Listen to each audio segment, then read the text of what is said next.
Chers amis de la société civile et des mouvements politiques, nous disons merci d'avoir répondu donc, à cette invitation de l'honorable député Assalé Tchemoko et du candidat Vincent Tobi qui vont faire une déclaration conjointe.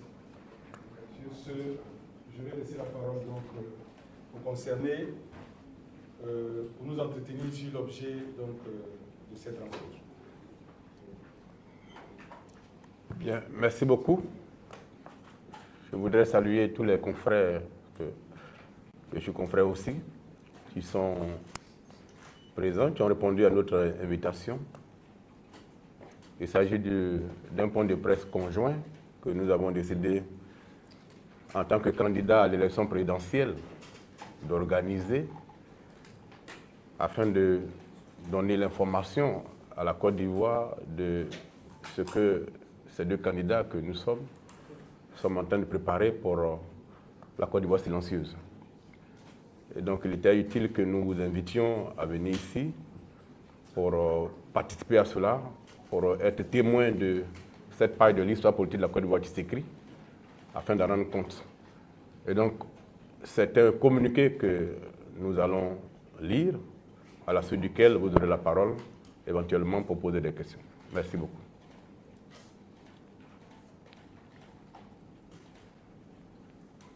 Monsieur Roger.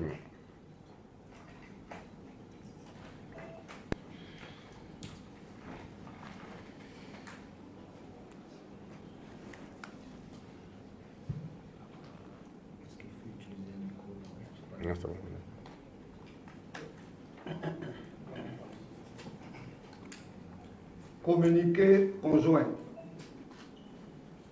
Les candidats déclarés à l'élection présidentielle d'octobre 2025, l'honorable Assalé Tchemoko Antoine et M. Vincent Tobi Irié, s'engagent ce jour, jeudi 26 juin 2025, à unir leurs efforts, à harmoniser leurs visions, à combiner leur stratégie électorale ainsi qu'à affirmer leur solidarité au sein de l'Alliance pour la justice, la nation et l'alternance, en abrégé AJUNA, qui lance ce jour. Les deux candidats souhaitent fédérer les énergies pour une alternance assurée par la nouvelle génération ivoirienne des leaders politiques. L'Alliance pour la justice, la nation et l'alternance, AJUNA, repose sur la conviction commune que l'avenir de la Côte d'Ivoire nécessite un engagement sincère, responsable et inclusif, où le peuple devient l'acteur majeur du changement. Par consensus antérieur à cette rencontre, M. Vincent Tobi Irié et l'honorable Assalé Tchemoko Antoine en assurent la présidence tournante. Le porte-parole principal est M. Roger Yuan et la porte-parole adjointe, Dr Laurence Kamara. Fait à Abidjan, le jeudi 26 juin 2025, ont signé le candidat Assalé Tchemoko Antoine et le candidat Vincent Tobi Irié. Merci beaucoup.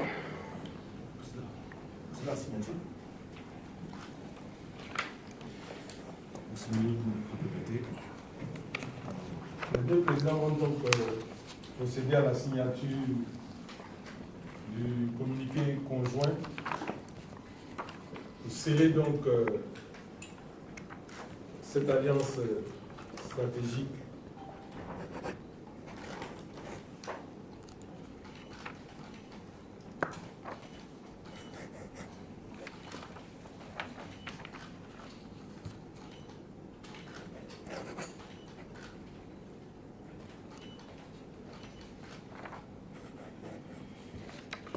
Officiel.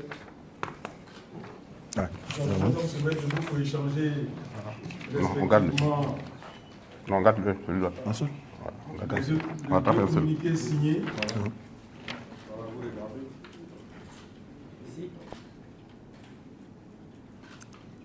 La photo officielle.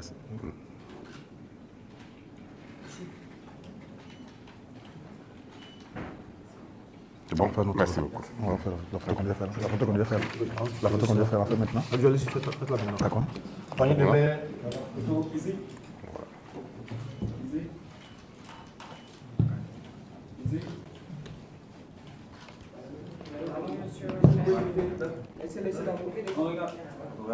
Ici.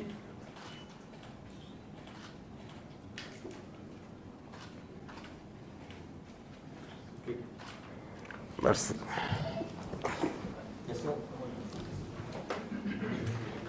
Nous remercions et félicitons donc les deux présidents pour cette initiative qu'ils ont prise. Et nous allons passer maintenant aux échanges avec la presse. Les questions, je propose qu'elles viennent au fur et à mesure, de telle sorte qu'il soit plus loisible à nos deux présidents d'interagir avec les personnes qui vont poser les questions. Merci. Vous levez la main, vous vous présentez, et puis ainsi de suite. Oui, madame. Oui, Julia Gouvenin pour France 24. Est-ce que la création de cette alliance signifie que vous aurez une candidature commune à l'élection présidentielle? Vas-y. Oui, nous mettons en place une alliance et le communiqué est clair à ce sujet. Nous allons combiner nos stratégies électorales. Donc nous avançons dans ce processus au sein de l'alliance.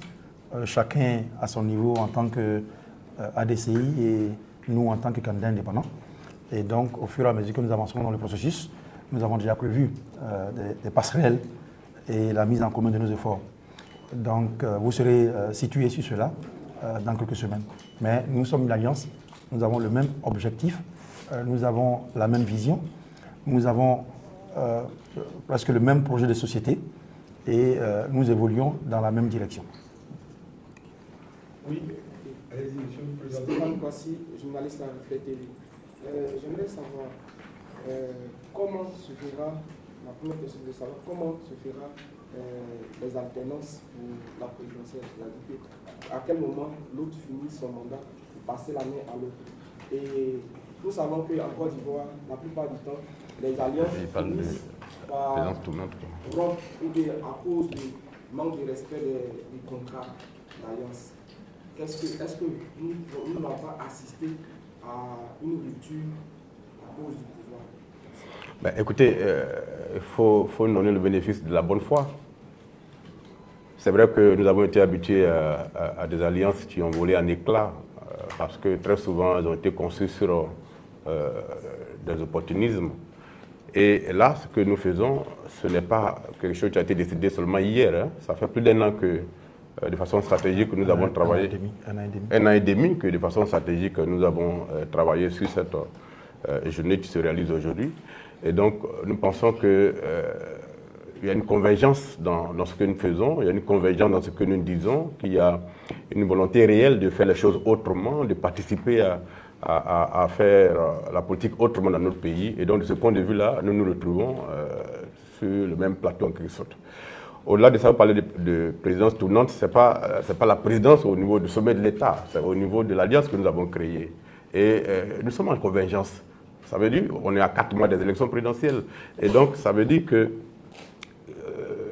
dans cette alliance-là, il peut y avoir des événements au cours desquels un des membres du présidium est disponible, l'autre n'est pas disponible, et ainsi de suite, on tourne comme ça. Ça ne veut pas dire que, bon, il y a un qui a 2 mois à faire, et puis l'autre, dans 2 mois, une personne va prendre. Ce n'est pas comme ça. Nous sommes en convergence et nous travaillons en synergie sur ces questions-là. Et chaque fois qu'il y a besoin, on ira soit ensemble, soit une autre personne, une d'entre nous ira à ces événements. Voilà comment ça fonctionnera. Merci, Eric Norva du Canal Télé France. Alors, je voulais savoir, à 1 an et demi, combien de militants vous avez déjà à votre base pour cette alliance-là? Bon, je voudrais savoir que l'un des rares partis sur la planète Terre qui connaissent le nom exact de ses militants, c'est le Parti communiste chinois. Même le Parti démocrate, le Parti républicain ou d'autres partis que vous connaissez n'ont pas le nom exact de leurs militants. Mais c'est l'honorable Assalé Dimo qui l'a dit tout à l'heure. Nous travaillons sur la Côte d'Ivoire silencieuse. Nous avons une visée commune. Nous disons que malgré la présence très forte des blocs politiques qui se sont alternés au pouvoir pendant 65 ans, ces blocs politiques ne sont pas encore arrivés à un moment de notre histoire à captiver tout l'électorat inscrit sur les listes électorales. Et je prends toujours en exemple les dernières élections locales, il n'y a eu que 37% de taux de participation quand toutes les formations politiques ont été engagées. Et la question c'est où se trouvent les autres? Si ces partis étaient aussi forts, pourquoi le taux de participation n'atteint pratiquement jamais 50% ou plus?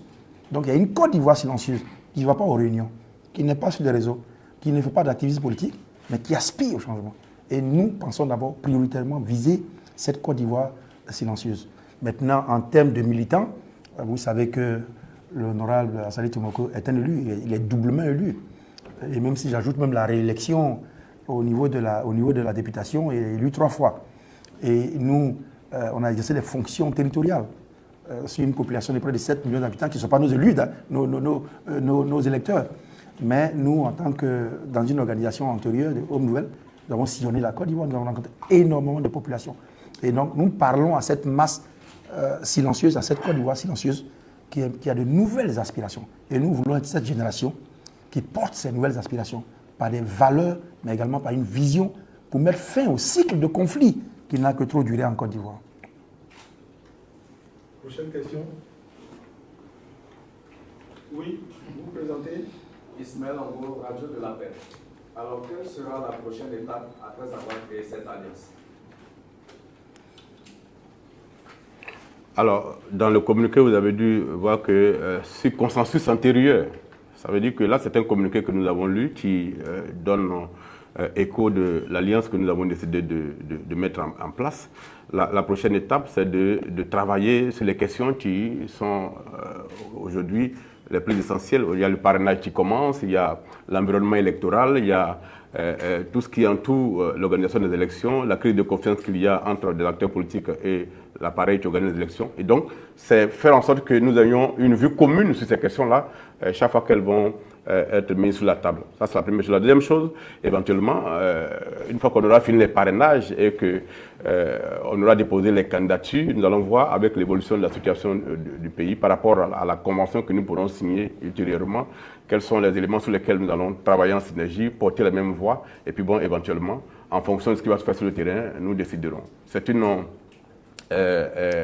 alliance qui porte, comme il a dit, sur des visées communes, et éventuellement, en fonction de l'évolution de la situation politique, nous aviserons et nous agirons en conséquence.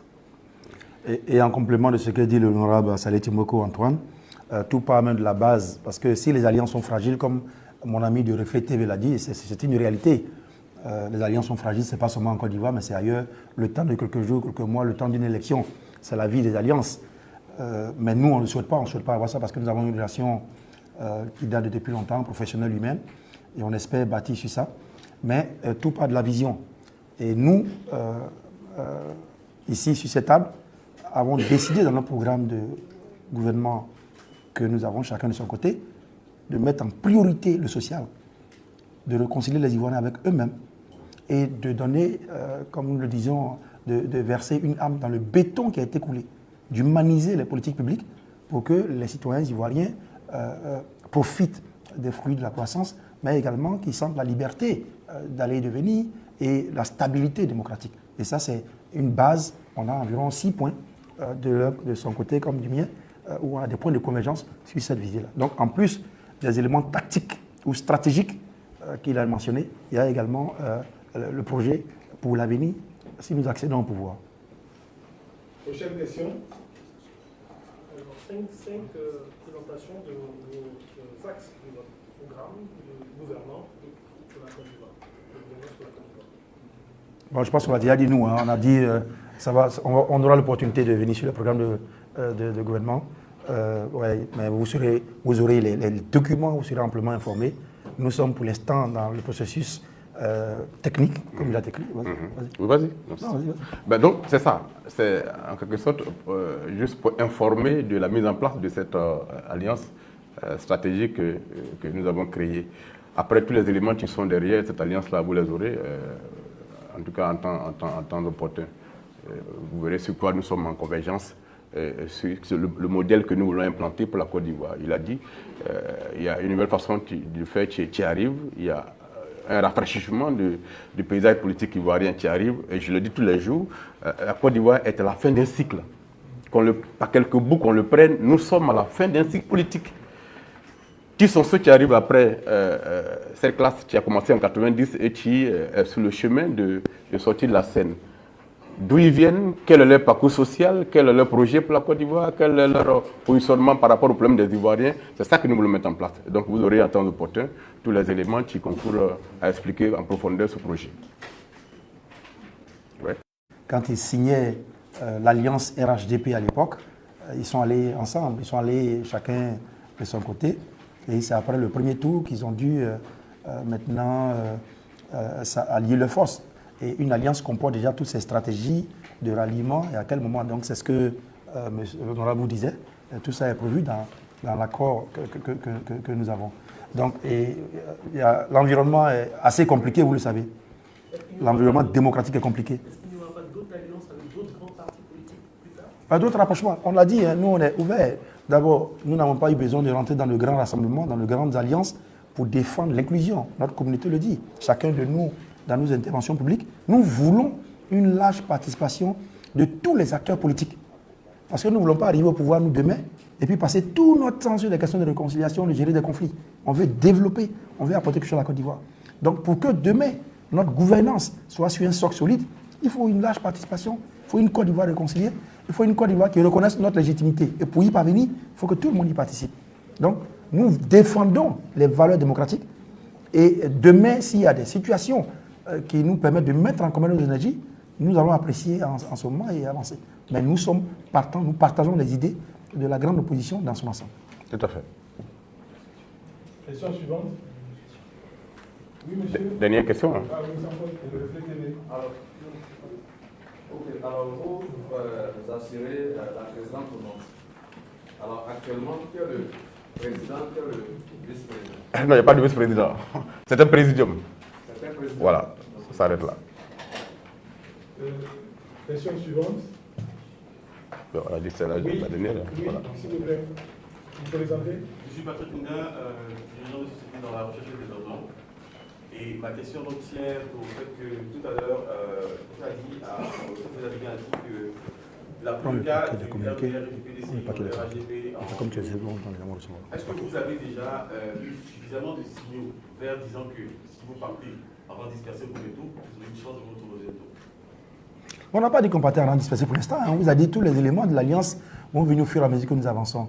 Nous avons une stratégie concertée. Nous parlons quand même, ça fait une dizaine d'années que nous parlons de questions diverses. Et ça fait pratiquement 2 ans que sur un an et demi que sur cette alliance, nous combinons même nos déclarations de candidature respectives, le temps de sortie, l'harmonisation de nos points de vue. Voilà, donc on a quand même une stratégie en interne pour un élu et également pour quelqu'un qui a travaillé sur des questions électorales. Nous avons une claire vision de notre cheminement et vous serez informés en temps opportun. Vous voulez forcément savoir si Assali Tchomoko sera le candidat ou non. Vous allez le savoir. Non, mais 4 mois, c'est votre... Pourquoi vous mettez 4 mois comme une restriction ou une contrainte particulière? Nous, on sait pourquoi on est sorti à 4 mois. On sait ce qu'on a fait avant 4 mois. On sait ce qu'on fera après 4 mois. C'est une question de stratégie. En général, vous ne posez pas ces questions à des partis. Il y a des partis que je dis qui n'ont même pas encore déclaré leur candidat. Vous ne vous inquiétez pas pour eux. Et nous, qui sortons un peu avant, vous vous inquiétez de qui va partir. Mais demandez aussi à d'autres partis pourquoi à 4 mois des élections, il y a des partis qui n'ont pas encore de candidats.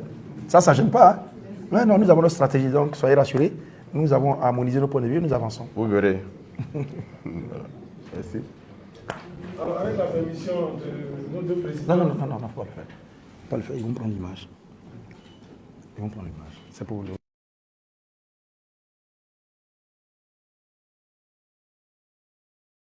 La permission de nos deux présidents, nous allons prendre une dernière question. Oui, vous vous présentez? Je suis M. Niaba, Alfred. Je voudrais faire féliciter les deux leaders. Je me présente, Niaba Alfred, parce que c'est important. Je suis du régional de la jeunesse de PACI dans le Nord d'Ivoire. Et je suis en ce moment en séminaire au ministère des Affaires étrangères, le compte de la BGFC, parce que je suis délégué, le régional BGFC, et j'étais en train de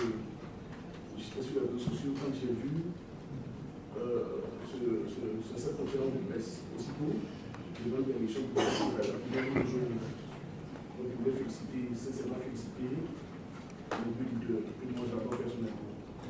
Nous vous suivons, la Côte d'Ivoire vous suit. Ça vous peut avoir la confiance des désignés.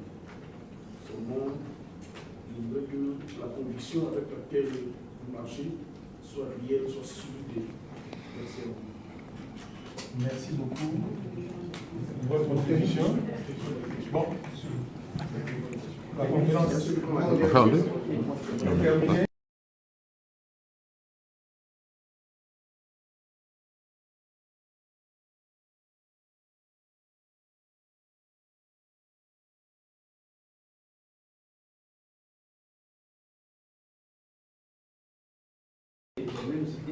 Quelle sera la prochaine étape concernant cette question qui tend à réduire un peu les libertés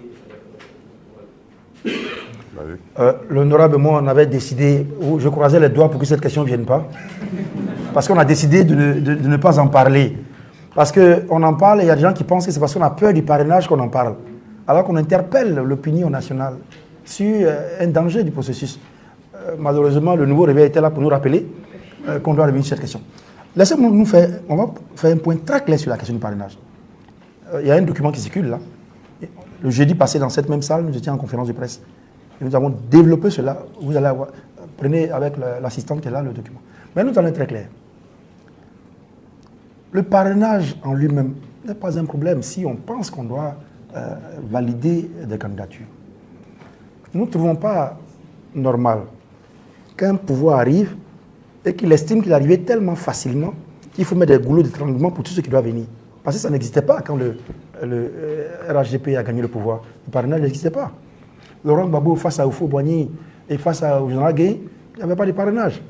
Quelle est cette nécessité aujourd'hui de mettre le parrainage comme si on estime que les autres ne doivent pas arriver? Ça, c'est un premier point. Les autres points sont techniques. J'ai lancé un appel par les réseaux sociaux.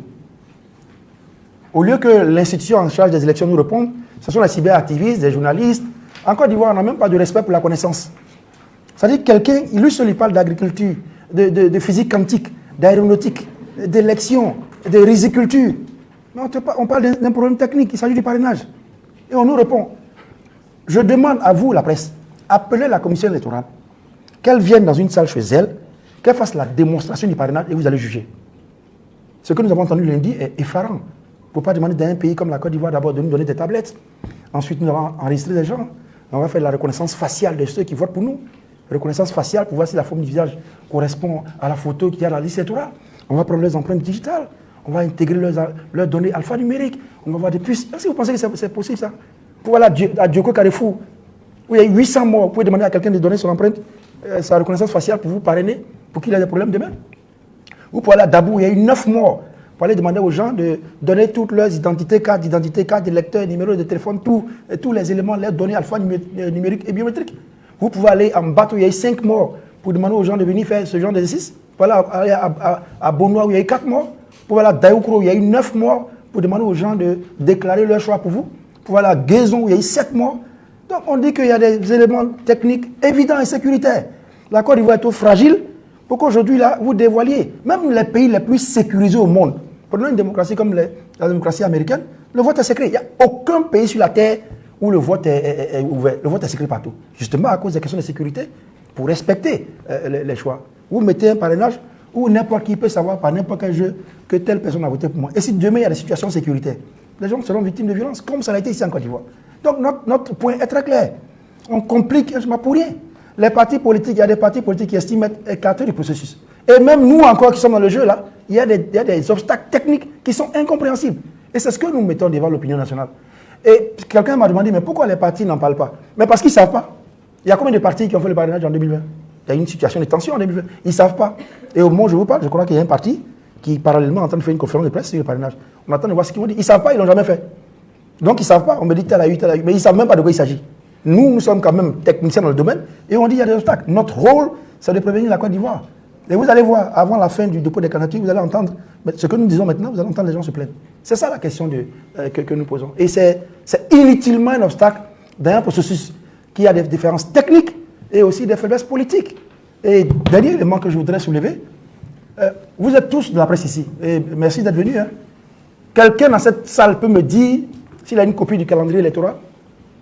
Qui a une copie du calendrier électoral dans cette salle? Personne. Mais ça n'existe nulle part en Afrique. Un calendrier électoral vient 18 mois minimum avant une élection.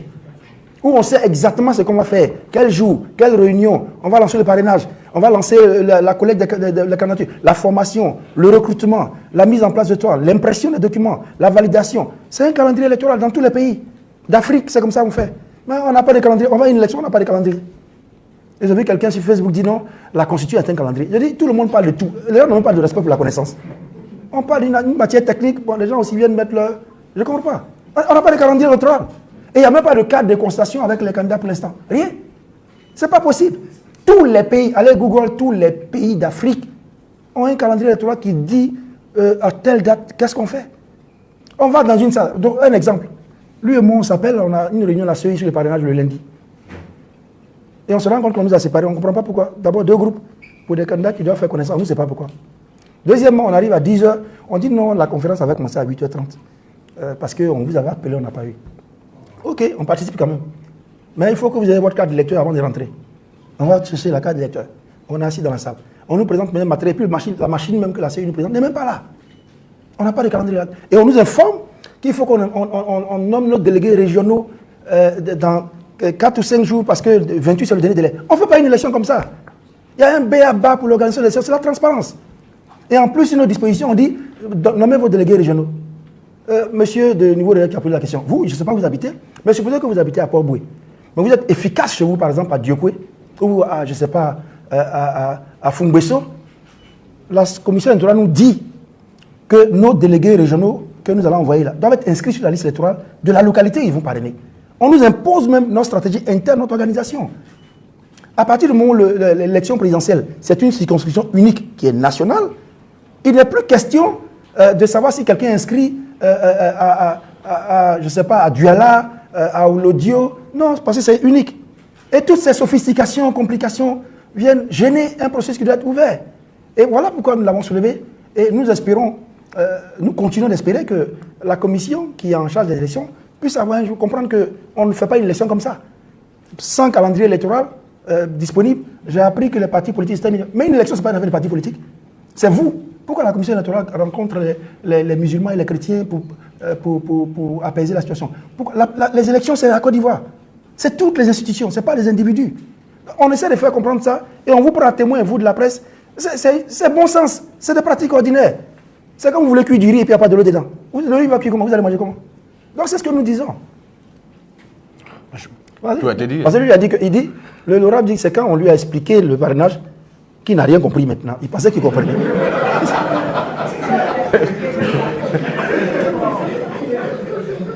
Non, mais je pense que, en fait, c'est ça la question. Sur la question du parrainage, on n'entend pas beaucoup les grands partis parce qu'ils se croient à l'abri de mauvaises surprises. Alors que tel que c'est organisé, effectivement, le contexte politique est trop tendu et ça risque de jouer beaucoup de mauvais tours sur le terrain. Et donc, ça ne veut pas dire que nous avons peur du parrainage, ça ne veut pas dire que nous allons boycotter quoi que ce soit. Nous interpellons, nous appelons à ce qu'il y ait beaucoup plus de transparence. Voilà ce que nous disons. Donc, techniquement, il a tout expliqué. Voilà notre position là-dessus. Merci beaucoup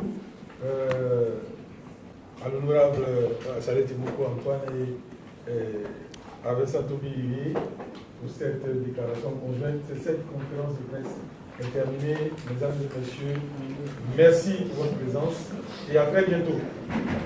Bonne journée à tous. Merci.